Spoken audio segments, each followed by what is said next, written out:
Again, welcome. Hello, everyone. We're glad that so many of you have joined us to introduce this case, Dunn v. Wisconsin PSC, which is a new lawsuit filed by 15 amazing Wisconsinites fighting to secure their constitutional rights to a safe climate and a healthy future. My name is Tony Wilkin Gibart. I'm the executive director of Midwest Environmental Advocates, and I'm one of the attorneys on this case. And we have a lot that we want to talk to you about, a lot that we want to share. So I'll move right into going over our agenda and introducing our panelists. This evening, in the next hour, we want to tell you a little bit more about this case. We want to tell you about our 15 amazing clients, the plaintiffs in this matter. We want to talk to you about the impact of climate change on the health of young people, which is really the crux of this case and this litigation. And then we'll have some time for some discussion with the panelists and some questions from all of you. So I'd invite folks over the course of the webinar to put your questions in the Q&A or the chat, and we'll look for them there in the last 10 or 15 minutes or so and get to as many of those questions as we can. So as I said, let me introduce our panelists tonight. With us is my colleague at Midwest Environmental Advocates, Skylar Harris, who is an attorney and a climate justice fellow at MEA. Skylar's advocacy at MEA focuses on this litigation and on other advocacy and litigation with respect to oil pipelines and energy infrastructure and transportation infrastructure. We're also really glad to be joined by Dr. Jonathan Patz, who is the Vilas Distinguished Professor and the John P. Holton Chair of Health and Environment at the University of Wisconsin in the Nelson Institute and in the Population Health Sciences Department. Jonathan was elected as a member of the National Academy of Medicine, and he is the former health co-chair for the first U.S. National Climate Assessment. He was also a lead author for the United Nations Intergovernmental Panel on Climate Change, which shared in the 2007 Nobel Peace Prize. We're also very glad to be joined by Nate Bellinger, who is a supervising staff attorney at Our Children's Trust. He's been at Our Children's Trust since its founding in 2010, been a driving force in that organization. And he was also the lead attorney in Held v. Montana, which was the first case in US history to bring constitutional climate claims to trial. And he secured a landmark victory in that case, affirming the rights of young Montanans to a safe climate. And last and certainly not least, we're joined by Kaarina Dunn, who is a 17-year-old climate leader from La Crosse County, and she's the lead plaintiff in this case. Kaarina is president of her 4-H club, and in 4-H, she has won the Wisconsin Kid Wind Challenge, which is a hands-on competition where students build small-scale wind and solar structures. And she's also been awarded 3 Bloomberg Philanthropies Climate Action Fund grants for several environmental projects in her community. So that's our panel, and I'm really happy to turn it over to Nate Bellinger to tell you more about this case. All right, thanks, Tony. Thank you all for joining us this evening. It's a great pleasure to have a chance to share with you some of what we're up to in Wisconsin. So to start, I want to introduce Our Children's Trust for those of you who aren't familiar with our work. We're a nonprofit law firm, and our mission is to empower young people to secure their fundamental rights to a healthy climate. We do this by representing children and youth in bringing litigation against their governments. So we exclusively represent youth, and we exclusively bring cases against governments. We do this work in various states, like most recently Wisconsin, at the federal level, and internationally as well. As Tony said, we've been doing this work since 2010, and this Wisconsin case really builds on the other cases that we have litigated over the years. Some of you may be familiar with our federal case, Juliana v. United States. And then more recently, we've had great wins in Montana, as Tony mentioned, and also Hawaii. So we're excited to build on that history and bring our work to Wisconsin now. Next slide, please. So the case we're here to talk about this evening was filed in August, so recently filed. We're pleased at our Children's Trust to be co-counsel on the case with Tony and Skylar at Midwest Environmental Advocates. And the case was filed on behalf of 15 children from across Wisconsin, ranging in ages from 8 to 17. And the goal is to protect their rights secured by Wisconsin's Constitution. So the defendants who were suing in this case are the Wisconsin Public Service Commission and the Wisconsin Legislature. Next slide, please. So we have identified these as the key defendants because the legislature has passed and the Public Service Commission is implementing laws that actually prevent the Public Service Commission from looking at air pollution or climate change when determining whether they should issue permits for fossil fuel projects. So the Public Service Commission regulates the electricity sector, and as they are reviewing permits, deciding whether or not to approve new gas-fired power plants, for example, they are legally prohibited from considering air pollution and climate change. So they end up approving these projects, completely turning a blind eye to the impacts from climate change. We're also challenging laws that cap how much renewable energy the Public Service Commission can require utilities to bring online to meet energy needs in Wisconsin. So these laws collectively are really locking in and perpetuating an electricity sector in Wisconsin that is dominated by fossil fuels, even though the state has its own mandate to decarbonize the electricity sector by 2050. So these laws are really getting in the way of that, and it's our goal to get rid of them. So next slide, please. And we can really see the impact of these laws when you look at the composition of Wisconsin's electricity sector. The state still gets 75% of its electricity from fossil fuel resources like coal and gas, even though right now renewable energy is widely available. It's the cheapest form of electricity, but notwithstanding that, the Public Service Commission continues to review and approve permits for new gas-fired power plants.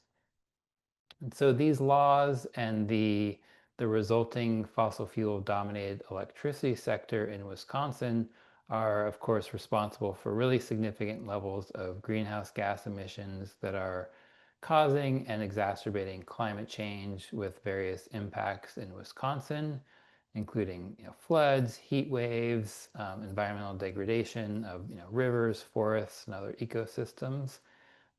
Contributing to air pollution, from wildfire smoke and from the fossil fuel power plants themselves. Next slide, please.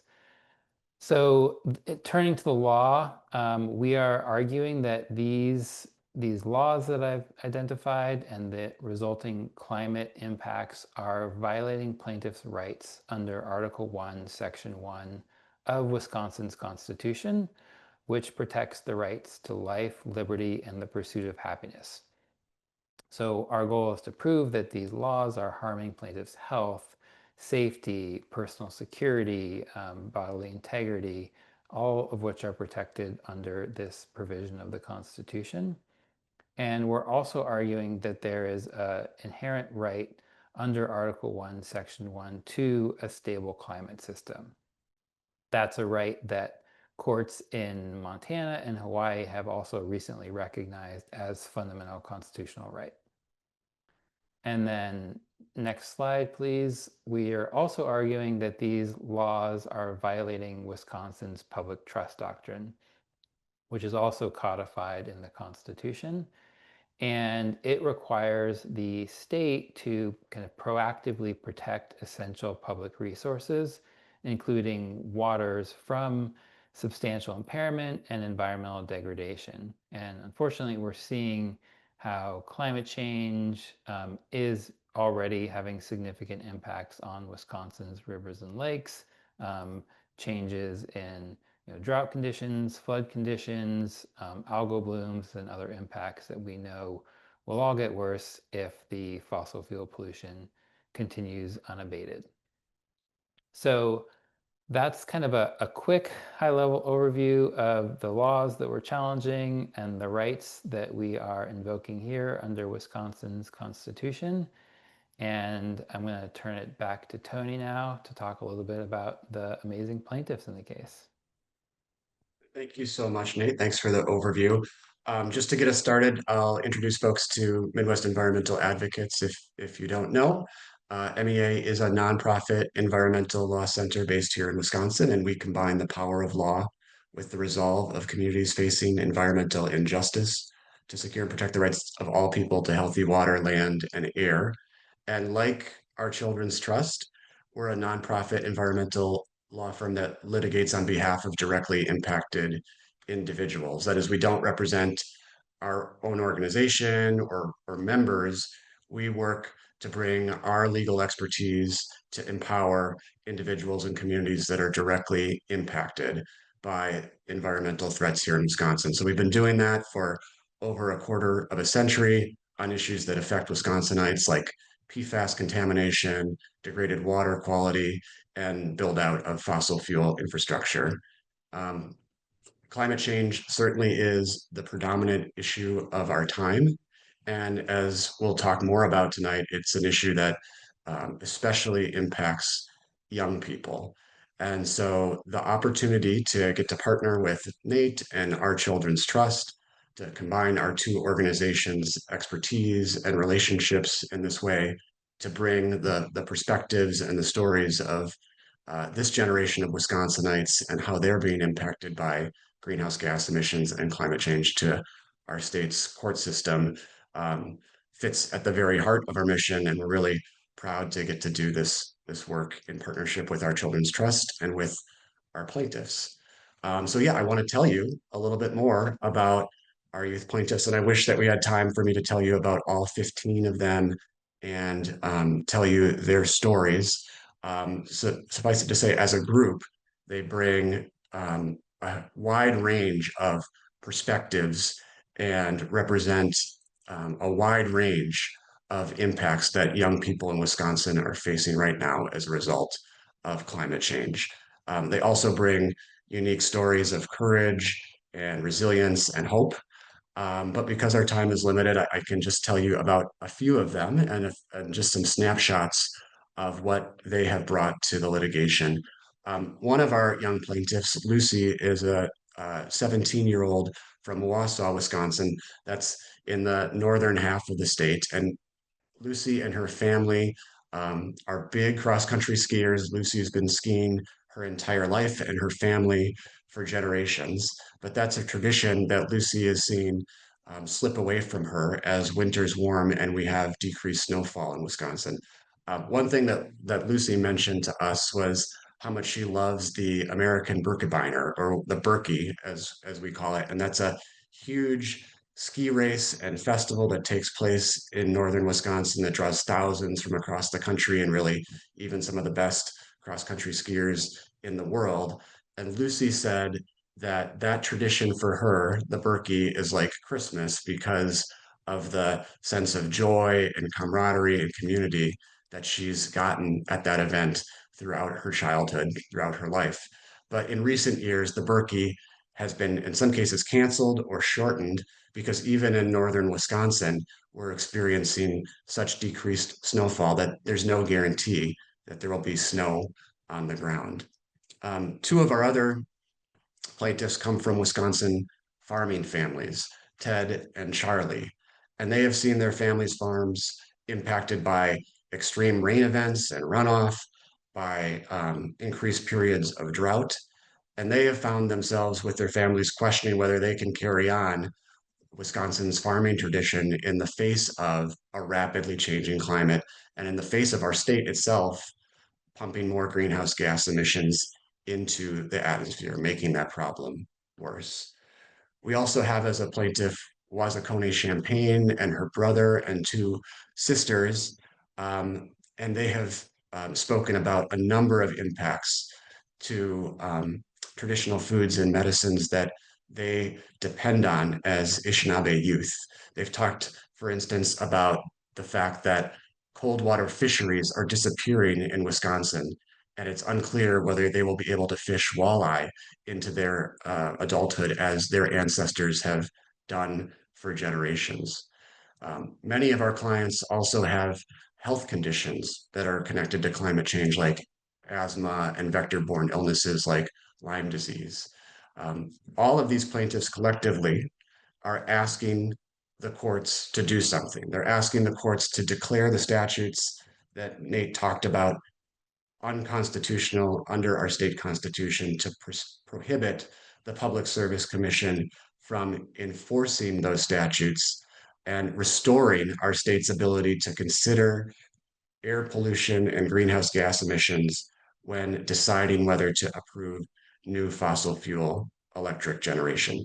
And by affirming those constitutional rights, it would have a very, very important impact.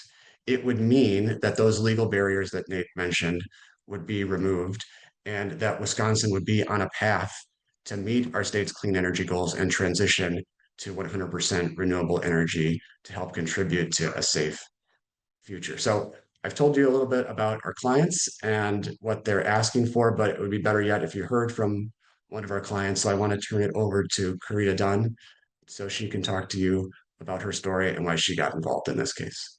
Kaarina, go Hello, ahead. everyone. My name is Kaarina Dunn, and I would like to talk a little bit about how I've been affected by climate change and some of the ways that I help mitigate these effects in my community.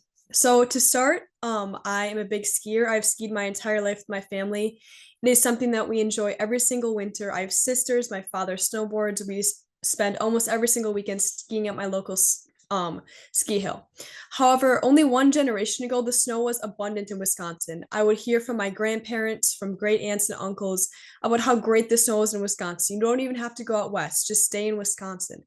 But my high school ski season has been cut short to only 5 weeks each year. That is insane. When I was younger, our ski season was almost 8 to 9 weeks, and now it is very short, only longer than a month. And these ski hills, they're now burning more fossil fuels to stay open and create snow, also using our local waterways. And all of this is a cycle which speeds up climate change. The activities and traditions that I love are now creating more climate change and more fossil fuels into my environment. Additionally, with this, each summer I live in fear of another 50 or 100 flood event happening. I've experienced many of these in my lifetime. I'll speak on one later that forced me to move out of my childhood home, away from my extended family, my grandparents, my cousins, and myself and my fellow plaintiffs. We've lived through so many of these in our short lifetime. We should have never experienced these at the rate that we are. And kind of on the flip side of this, I'm president of my 4-H club, as Tony mentioned. I lead youth in my community to learn about STEM, renewable energy, and climate change through engineering a small-scale wind turbine. We have won international awards and state awards for our extensive research in engineering into renewable energy. I've brought this club into my school. It has had a great response, and this is an activity that I truly do enjoy. I love learning more myself and sharing with youth the ways that we can mitigate the effects of climate change on a small scale that is truly feasible. Also within my community, I have designed and written grants for multiple international projects. Just this summer, I designed a camp for youth to experience healthy living in the community, purchasing local, going to local farms, growing healthy food. Also sustainability within music. I'm a musician. I play violin. I've enjoyed violin my entire life with my sisters, but looking at how that affects climate change in ways that we can be more sustainable through that. Just this past weekend, I finished up one of my last grants. We did a complete shoreline restoration of the Mississippi River, a waterway that most Wisconsinites cherish so greatly. I love the Mississippi River. I swim on it all summer with my siblings and my cousins. We paddleboard. We just love to swim on it. We love to go fishing. And giving back to the community in this way, the waterway that we cherish so greatly that has been eroded by climate change, eroded by extreme weather events such as flooding, extreme winds, is something that I truly cherish and I love doing with my community to extend the education of others, teach youth about ways that we can mitigate these effects. And then finally, I will just end with all 17 years that I've lived in Wisconsin. My decisions unfortunately have to consider climate change and fossil fuel usage and the activities that I truly love and dedicate my time to. I love to play tennis. I'm finishing up my high school season right now. I love playing over the summer, but I have to realize if I go out in the middle of the day, it's going to be extremely hot. There's going to be wildfire smoke. I have to change my schedule around this, around the environment that is so quickly changing. I love swimming on the Mississippi River, as I mentioned, and then also enjoying time on the farm with my family. My grandparents have a tree farm, and I love to spend time out there. However, it is incredibly hot during the summer. I have to change my schedule around that. And so I must consider all the effects on my environment, on my activities, and change my activities due to this. And a little bit later, I'll talk about why I decided to join this lawsuit and fight back against our state for the ways they are harming myself, my siblings, and all of the other fellow plaintiffs in this case. Thanks so much, Kaarina. Incredibly powerful, and look forward to hearing more in just a little bit. But right now, I want to turn it over to Dr. Jonathan Patz to talk a little bit more about health impacts as a result of climate change. As we've talked about, the health impacts to Wisconsin youth are really central to this litigation. Jonathan, floor is yours. Thank you, Tony. Let me share my screen now. Okay, so I'm going to talk about climate change impacts on children. And I'll just jump right in and say that the risks begin right from fetal development, that pregnant women exposed to extreme heat have risk for preterm birth, stillbirths, congenital anomalies, low birth weight, and these lead to lifelong consequences.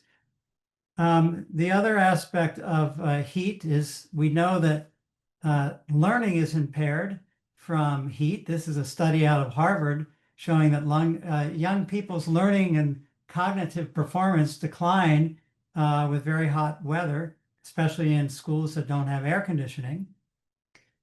Other aspects, of course, with heat come extreme droughts. And this is a study out of the Proceedings of the National Academy of Sciences that shows that because of climate change's impact on fuel aridity, in other words, it's just so dry that that wildfires are much more likely to happen.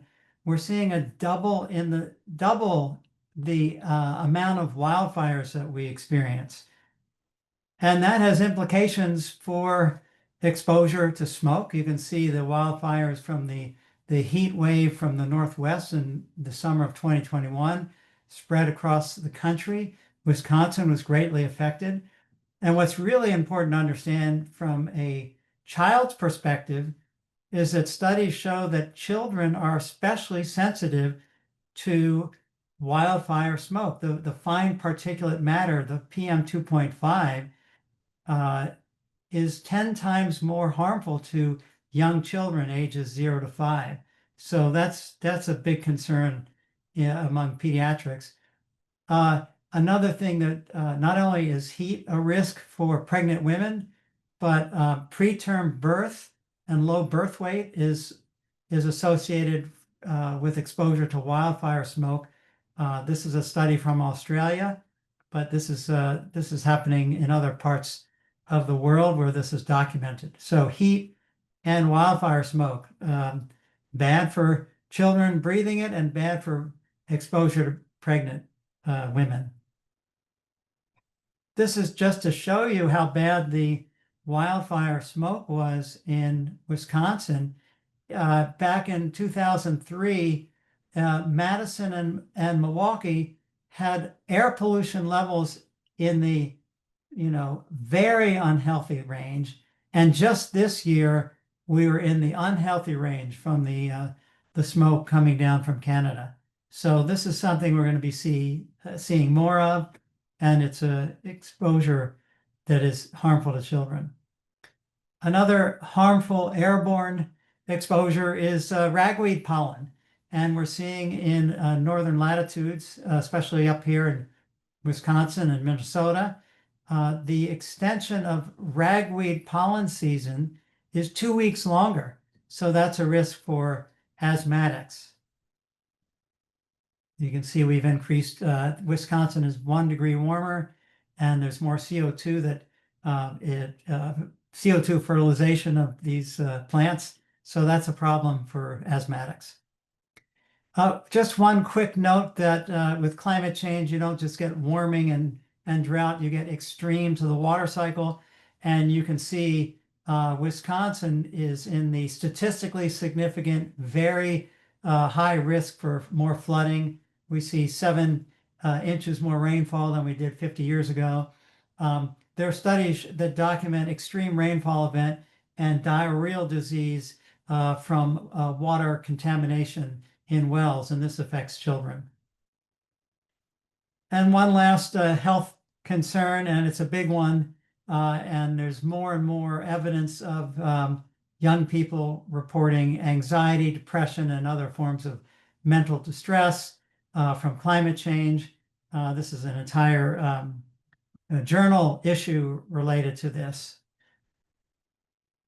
And just briefly, because this lawsuit is challenging the PSC for its practices, there was a study that showed if Wisconsin went to in-state clean energy, and that's over here on the right side, it is totally feasible for Wisconsin to do that.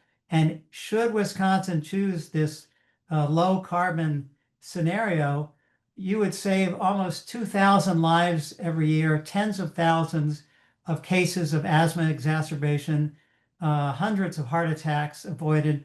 So this is it's a win-win, and that's a lot of money saved as far as avoided mortality and health costs. So I'll just conclude by saying that climate change and its causes, primarily from burning fossil fuels, directly and indirectly harm children, and these harms will worsen unless we quickly transition to a fossil-free future. With that, I thank you for your attention, and I will stop sharing right now. Thank you so much, Jonathan. I really appreciate how you're able to highlight both the risks and the harms, but also the benefits if these rights are vindicated and the state takes action. So I appreciate that. So I want to remind folks that feel free to pop questions in the chat or the Q&A, and we should have some time before the end of the hour to get to some of your questions, but I'll start with some questions for the panelists here. Kaarina, I do want to start with you. You alluded to this. Was there a specific moment or experience that really galvanized your resolve to take action? Can you tell us about that? Yeah, so in the past few years, my family underwent an incredibly traumatic and overall life-changing experience. The home that I grew up in, I spent my entire childhood with my siblings, my cousins, my grandparents. It was no longer safe due to a massive boulder being dislodged by climate-driven freeze-thaw cycles, and this dislodged boulder tumbled down from the bluff above my home into my backyard. It cleared trees and land in the process and made my home very unsafe to live in. And myself and my family, we felt very unsafe in the childhood home that I wish to live forever. I wish to bring my children back to this amazing home. It overlooked the Mississippi River. I loved it. But we had to move away from this home into a new school district, a new community, almost an hour away from my family. And overall, this traumatic event that really did open my eyes to climate change and how drastically my life was being impacted by it. But it didn't, moving away from the unsafe living situation, it did not end my afflictions caused by climate change, but it rather made me look at all of the different areas of my home or not of my home, of my life that are affected by climate change. Tennis. I have to move practices till late at night, early in the morning. Gardening with my family. We've had years where our garden has been entirely washed out by extreme flood events. The gardens that we put so much work and love into each year. And also spending time in the Mississippi River, the area of water that Wisconsinites love so dearly and spend so much time on each summer. Just last summer, we weren't able to access the dock that we use until July. June and July is a big time when I spend time in the river, and my abilities to access the waterways are being cut short each year due to extreme flooding directly caused by fossil fuel burning and climate change. So those are a few of the biggest things that really struck me as life-changing, to participate and to be the lead plaintiff in this lawsuit. But also, I've done lots of research into other ways that myself and other youth are harmed by climate change, such as PFAS, gas burning, gas burning ranges in the kitchen. I've given speeches at my local Earth Fair, made my community aware of all of these terrible things that are happening to youth and that youth are being plagued by with not even knowing. And altogether, the ways that I've been caused and the ways that I've looked outwardly into how youth are being harmed by climate change caused me to take action and be a part of this lawsuit. Thank you for saying all of that. And I want to shift to Nate here for a second. Nate, you've worked at Our Children's Trust and represented other amazing young people like Kaarina in a number of cases. And in those cases, you've taken the approach of not challenging a particular project, a particular power plant, but actually gone after statutes and laws. So could you talk to us about why you've taken that approach at Our Children's Trust? I'm going to work in a question from the chat too. Someone asks, why sue government entities and not fossil fuel corporations and industry directly? Yeah, thanks, Tony, and thanks for the question in the chat. I think those questions get at really why the approach that Our Children's Trust has taken since 2010 is unique, and why the cases, including this most recent Wisconsin case, are different than kind of traditional, environmental cases. So to start with kind of the why we challenge laws as opposed to kind of individual projects. I mean, in Wisconsin and really everywhere, there are constantly new fossil fuel projects being proposed.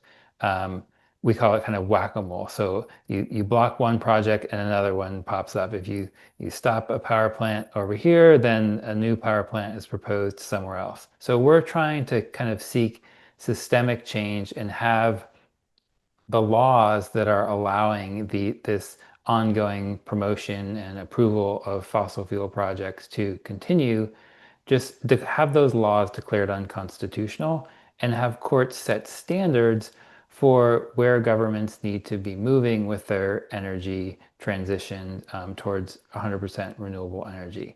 So rather than having to bring dozens and dozens of lawsuits challenging every individual project, we try to seek kind of these systemic remedies that I think are actually more efficient, both from our litigation strategy, and I think ultimately more beneficial for governments too, because it would allow them to do kind of more holistic planning in terms of their decarbonization strategy, rather than trying to figure out how to replace energy from each project that's blocked. So our goal is to seek these systemic remedies that cannot be undone, which is where the constitutional rights come in. By tying these remedies to constitutional rights, we seek durable remedies that can't be undone as soon as administrations come and go.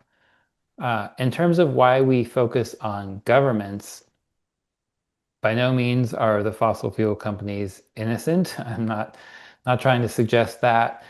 But everything that the fossil fuel companies are doing to build power plants in this instance, which is what we're really focusing on, they are doing it with permits from the government. And so if the government stopped issuing those permits, and stopped in many cases actually encouraging the development of fossil fuels, like the governments are not kind of passive in this process. They are affirmatively promoting and encouraging the development of fossil fuels in most instances. So if the government stopped that conduct, stopped encouraging and permitting fossil fuel development, none of those fossil fuel companies would be able to build those projects. So that's why we try to kind of stop it, again, that government level systemic approach rather than project by project. Thanks for that. Skylar, you've been there quietly. Thanks for your patience. I want to throw a question to you. Could you talk a little bit about what it would mean here in Wisconsin if the PSC regained the ability to consider greenhouse gas emissions? What would that mean for decisions moving forward? Yeah, of course. So when the PSC is approving new fossil fuel facilities, it must first consider the public interest. And in doing so, it considers things like economics and the wants and needs of the community. And when it considers those wants and needs, it takes comments from the community, and a major portion of those comments includes concerns about air pollution and climate change. But because of the statutory prohibition on the consideration of air pollution, the PSC is basically throwing these concerns by the wayside because it is not allowed to consider them. And it has cited these laws in several of its decisions, saying, we would have listened to you, community members, but alas, here is a statute that prohibits us from doing so. So hopefully in the future, when we strike down this law, this will give the PSC the ability to consider the community's concerns going forward. And if it fails to do so, those are decisions that then can be challenged on a more individual basis. Going forward, we have seen a lot of activity at the PSC recently with, expansions and continued building of fossil fuel facilities down in Beloit, and Paris and Oak Creek gas plants. And so those decisions have been, made under these current statutes. And hopefully in the future, when, these utilities are proposing to build new generation within the state, because of the fact that the PSC will be able to consider air pollution at those points in time, they'll be able to strike down the proposals that involve new fossil fuel generation and instead push the utilities to build new renewable energy generation. Thanks, Skylar. I appreciate that perspective about what communities and groups are saying to the Public Service Commission right now. Jonathan, you're a member of, I believe, several organizations that represent the perspective of healthcare providers and the medical field. And some of those groups have been involved in advocating before the PSC. Can you talk a little bit about how the medical community in Wisconsin is responding to climate change? What is the medical community seeing, and how is it using its voice? Yeah, thank you, Tony. Health practitioners from across the state have come together. There's a very active group called Healthy Climate Wisconsin. It's doctors, nurses, physical therapists, health professionals from across other walks of the profession. And they are really concerned by the disregard for the environmental health impact of these power plants. You can't just build a power plant and say, aha, we've got electricity and here's the financial cost and here's the the electric power, without considering the environmental and health costs. And that is just paramount to going forward. So there are doctors and nurses coming forward advocating on behalf of their patients, saying, breathing downwind from a power plant, it's not only is it not ethical, but it's especially not ethical now that renewables and batteries are the cheapest way to generate electricity. That was not true 6 or 7 years ago, but now we're in a completely different economic landscape.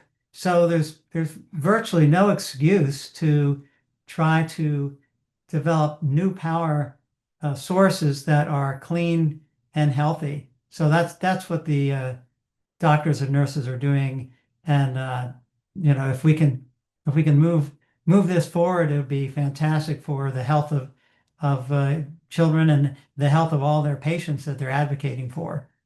Thanks, Jonathan. I'm gonna, even though we're not technically in the portion where we're taking audience questions, I'm gonna just kind of continue to sprinkle them in here because I'm seeing some good ones. And one person asked, "How can you fight Trump and the Supreme Court during the lawsuit?" And so I'm gonna ask you to talk maybe a little bit about work that Our Children's Trust is doing on the federal level, but also maybe ask you to talk about why in this moment it's also important that we focus on state constitutional rights and state level actions like we're doing in this lawsuit. Yeah, so with respect to Trump, we, in addition to the Wisconsin case, we also have a case pending against Trump and several federal agencies. It's known as Lighthizer v. Trump. And there are 22 youth plaintiffs in that case from, most of them are from Montana actually, and several from Hawaii, Washington, or Oregon, California, Florida. So a group of youth have challenged 3 of Trump's executive orders that are unleashing fossil fuels, blocking renewable energy, dismantling climate science. So we are also suing Trump. And that case is pending right now in federal court in Montana.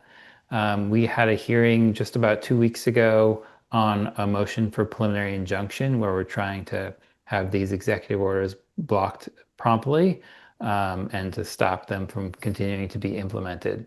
So we're waiting right now from a decision from that judge. And either way, we're just gonna, we're gonna keep fighting at the federal level for sure. Lots of challenge-worthy conduct coming out of the federal government right now, unfortunately. But we are definitely active in trying to block that. And I will say, I just want people to remember we have a constitutional democracy. We have 3 branches of government, and at the federal level right now, I think it's so critical that our courts step up to act as the check that they were intended to be on the political branches. And notwithstanding some high-profile exceptions that make the headlines in the news, that is happening regularly. And for the most part, courts are doing their job to act as the check, and we need them, and we need to as much as possible to continue to bring them cases where we can ask the courts to do their job to check this unconstitutional conduct. So we'll keep doing that, keep trying to build the record, including the medical evidence that was featured in the preliminary injunction, and keep up that work at the federal level. And at the same time, I think while we see so much being rolled back at the federal level, that creates extra opportunity for states and urgency at the state level to really become a leader in this renewable energy space. So I think it underscores why cases like this case in Wisconsin are really important now as the federal government kind of steps back from its role in addressing climate change. The good news is, as Jonathan Patz was just mentioning, like renewables energy, even if you don't care at all about climate change, renewables make the most sense right now. They are the cheapest form of energy. So, there's a lot of opportunities for states like Wisconsin and other states to really step into this space, embrace renewable energy and all the benefits, the economic benefits, the health benefits, the job benefits that come with that. So we'll keep pushing state level, federal level, internationally, and stay after it. Yeah, I'll just mention one thing at the federal level.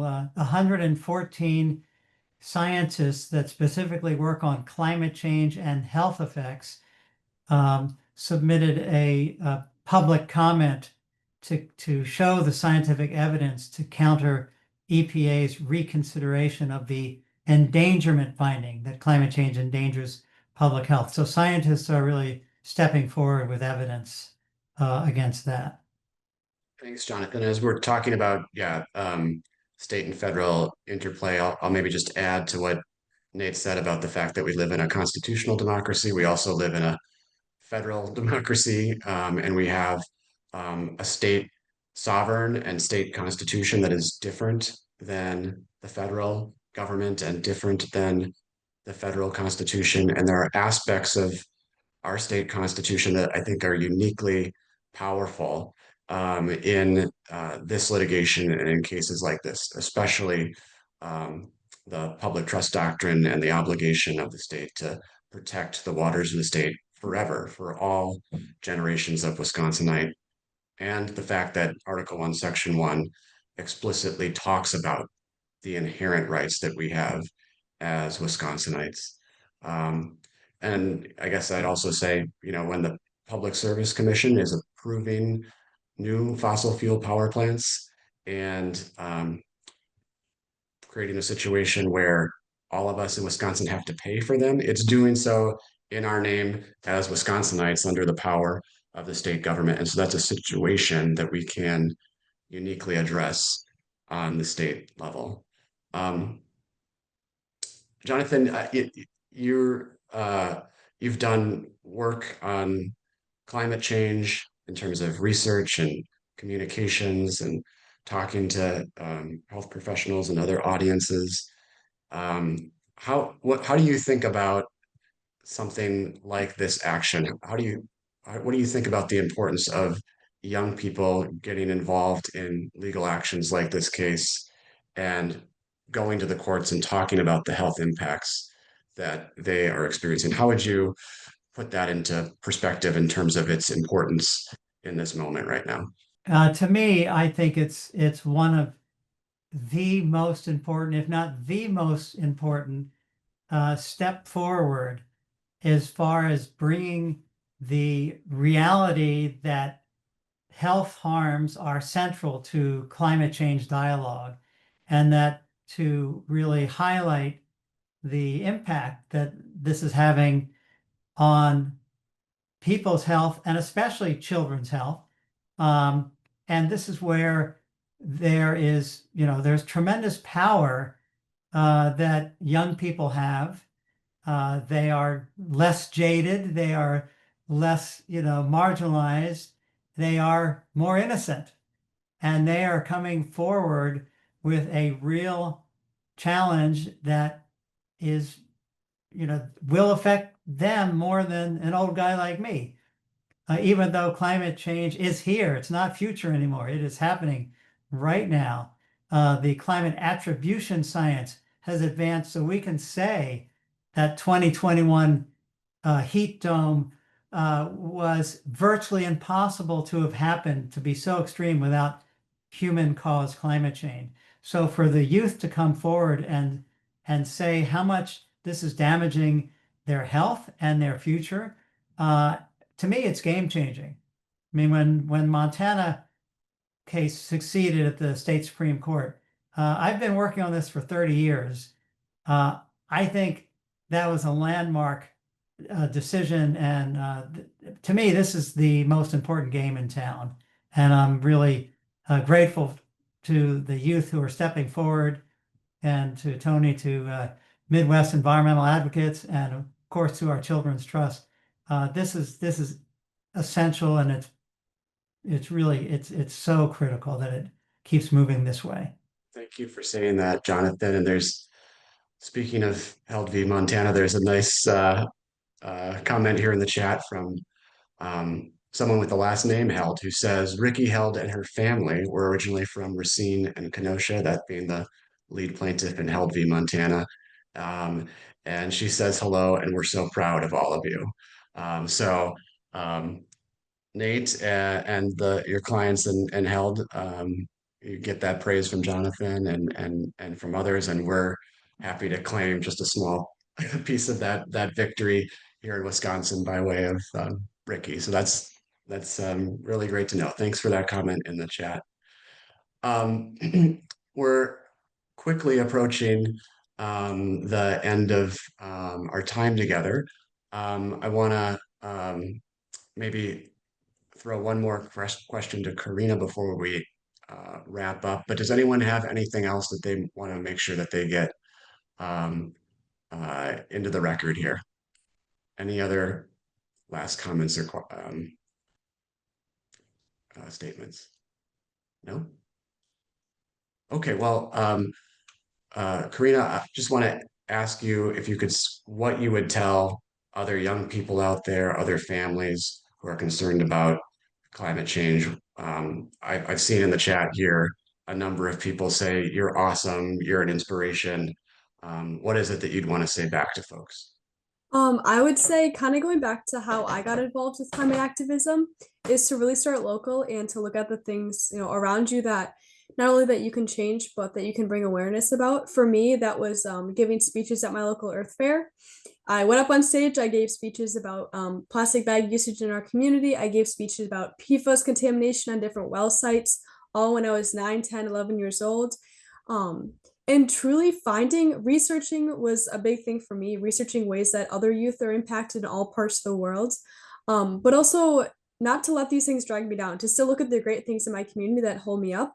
Spending time in the Mississippi River, spending time with friends, spending time at my grandparents' tree farm, going on hikes and gardening. I would say a really good mix is a great thing to be very aware of what's going on in the world, but to also stay content with what you have. And then also, as youth and families are maybe like growing older into teenage years, looking at projects that they can bring to the community. For me, my biggest, I would say, almost accomplishment to this date was planning an entire summer camp for youth to learn about healthy living and healthy eating through different businesses in the community and different farms. So altogether, I would say looking to things that you're passionate about or to things that you think you might be interested about and researching those ideas, researching ways that you could bring it to your community. And then finally, I brought this to the state level with this lawsuit. But I think that truly great things such as this lawsuit start with very small community led and personal change. And then it just blossoms into something so much greater, such as what we have going on here. And yeah. Thank you so much. Just a couple of questions in the chat here. One person asks, "How can we help?" And then another person says, "I'm in Boston. Is there a way to support the effort other than through money?" So I'll throw that question out to anyone who wants to respond. How can folks support this litigation and this effort? I'm happy to start. Well, first of all, I mean, just you being here tonight really means a lot to us. I think to the plaintiffs too. This work is hard. There is often pushback, and it's really meaningful to have your support. Even just showing up tonight, it's really significant. Beyond that, money does help if you have money. These cases do take a lot of resources. So that is always one thing. But short of that, we're always looking for partners who have expertise in various subject matter related to climate impacts, not just on public health impacts like Jonathan Patz, but the various other sorts of ways climate change is impacting natural resources, the environment. So anybody who has expertise on that. And then just partner organizations or partner individuals that want to help when we have key decision points in the case. When we have hearings, it's always nice to help turn people out for hearings. You can help spread the news of the case through your own communities. Share our email lists. Sign up for our email lists if you're not already on them is a great way to kind of stay in the loop as kind of more opportunities to help out arise. So, and if you have ideas too, we're always welcome to hear your ideas. We've had people create art about our cases in the past. So there's lots of opportunities to get creative in terms of how to spread the news, raise awareness, and continue to influence the discussion around this topic. And then just quickly, Tony, if I can, to kind of touch on a couple other questions I saw about kind of precedent both at the international level and the state level. And I think what's Absolutely. yeah. Were you going to say something on that? Also, if you want to transition into what's next in the case, then we'll probably end there. Yeah. Okay. Yeah. So, there's litigation around climate change happening around the world at international bodies like the United Nations. And all of that is really important to building this body of law to hold governments accountable, to hold in some instances to hold polluters accountable. And what we're seeing is courts, even if a case isn't technically, legally binding on a court, courts are still looking to these other judicial bodies to influence their decisions. So we need this body of law to continue to develop at the state level, at the federal level, at the international level, and it is proving to be persuasive on courts that are increasingly asked to evaluate and look at these cases.